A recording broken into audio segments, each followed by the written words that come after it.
ఇప్పుడు కుక్కలకి అన్నం సరిపోదు, కాకపోతే ఉన్న అన్నం పెడుతున్నాను. గంట శబ్దం రాగానే లెగిసి ఎలా చూస్తున్నాయి ఒక్కొక్కటి. నల్లది పడుతుంది కదా, అన్నింటికి సరిపోవు పాపం.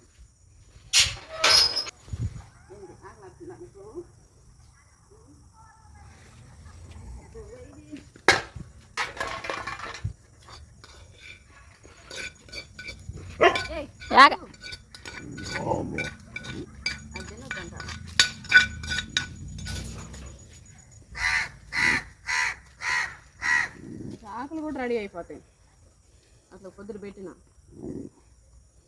ఆకలేస్తుందా? వండుతా నాకు. ఆకలేస్తుంది వాటికి. అలా పడుకొని ఉన్నాయి. కొంచెం గంట ఇలా కలుపుతున్న శబ్దం వచ్చినా కూడా లేచి ఇలా ఇలా చూస్తూ ఉంటాయి. మూగ ప్రాణులు కదా.